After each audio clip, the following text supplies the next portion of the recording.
said that there's still no timetable for Ja Morant's return. But, Ramona, what more can you tell us about his process to potentially return? So all this is about the NBA investigation taking place and what the NBA has been looking at. And this takes some time because of the serious nature of of what we saw in the video. It appeared to be a gun.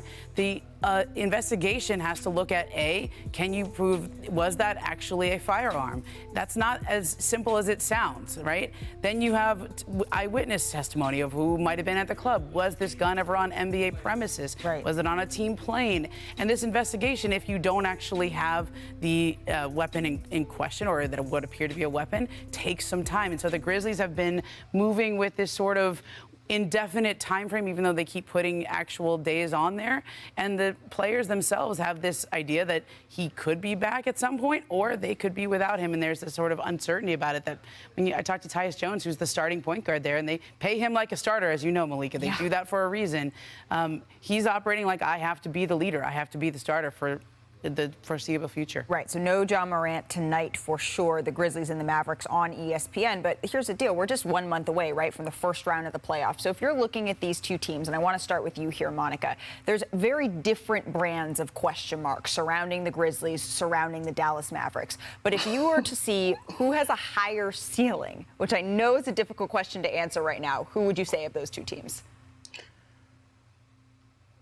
Oh, man.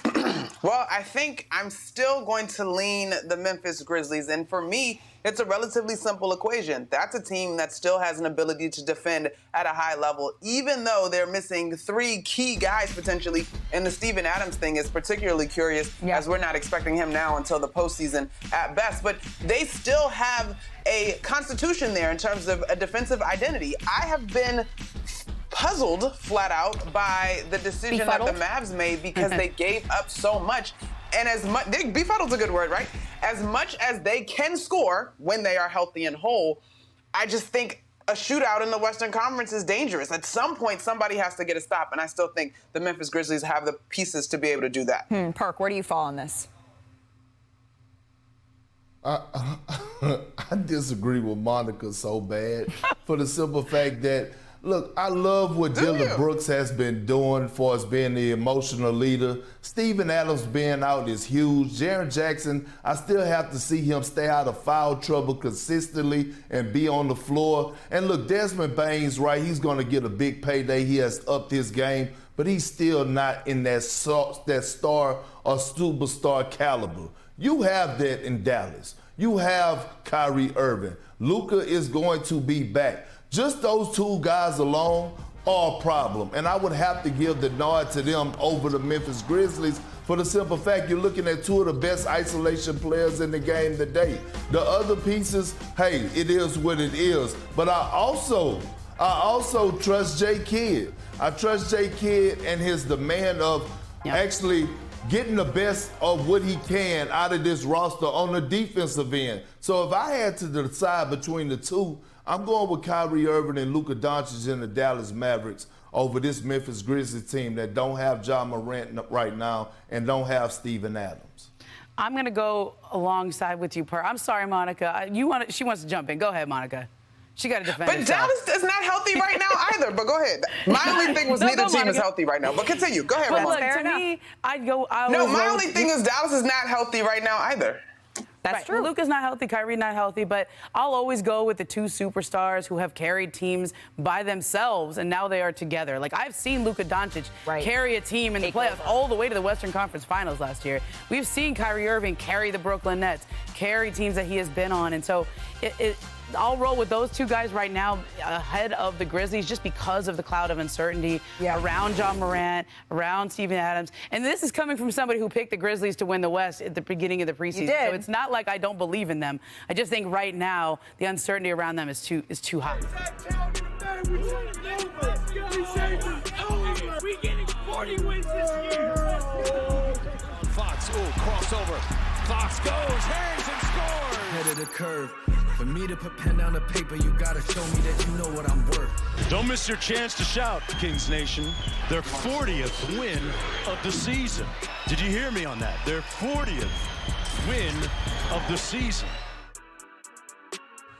Clearly, that fan at Summer League, he was on to something because the Kings have now won 40 games for the first time since 2005, 2006. That just so happens to be the last time they made the playoffs. However, 7 teams, they do have shorter odds to win the West than Sacramento, which is a little bit wild that they're even behind the 11th place Lakers at 30-1.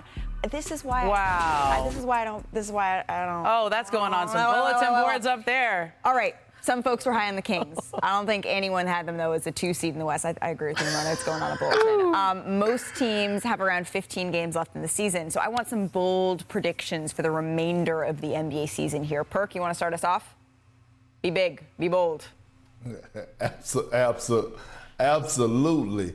You know what? When a person show you who they are, we have to believe them. Mm-hmm. And the Sacramento Kings have the 5th best record in the league, 2nd best record in the Western Conference, and we are still doubting them. We're still talking about they don't have the experience. They ain't doing this. But guess what they do have? They have De'Aaron Fox, who's an all-star, who's one of the best closers in the fourth quarter in the game today. They have Sabonis, who's one of the best bigs in the game today outside of Jokic, Embiid, Giannis, and Anthony Davis. They also have Harrison Barnes, who is a champion, who is a knockdown three-point shooter, a 3-and-D guy. They have Keegan Murray, who has an old soul, baby. He does all the things and more, bringing the intangibles, knocking down threes, playing with a high IQ. They have Malik Monk coming in off the bench. They could serve you a 40-piece. They have a well-coached team led by Mike Brown. Why don't we believe in them?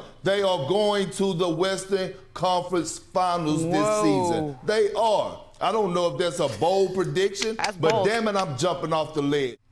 Well, one, I'm going with Alabama. When you talk about adversity and you talk about building chemistry because of adversity, that's what I've been seeing out of Alabama. And they have a superstar in this kid, Miller. He could take over any game. I'm going with Texas next. When you talk about troops rallying around a coach and Coach Terry, did you see the emotions after the Big 12 championship? Did you see how they were just embracing his culture and everything around him? Plus, my day one is the assistant coach there, so it's a little biased. And then I'm going with Gonzaga. I could never count out Timmy. We're talking about a veteran that's been there before. Who's going to rally his troops? And last but not least, I'm going with the big fella who should probably win National Player of the Year from Purdue, Big Edie, because he's 7'4", physical down low, jump hooks, IQ on the offensive end, their stars in their role. That is my Final Four. Purdue,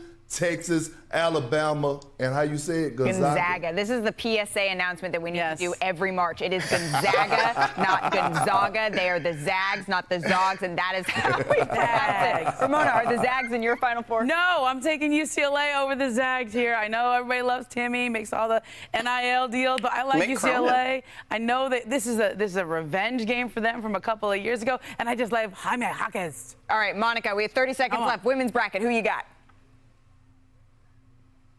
Oh, women's bracket, I'm taking South Carolina overall, but I got South Carolina, UConn, Stanford, Stanford, and I think there's going to be an upset for Indiana. Thanks for watching ESPN on YouTube. For live streaming, sports, and premium content, subscribe to ESPN+.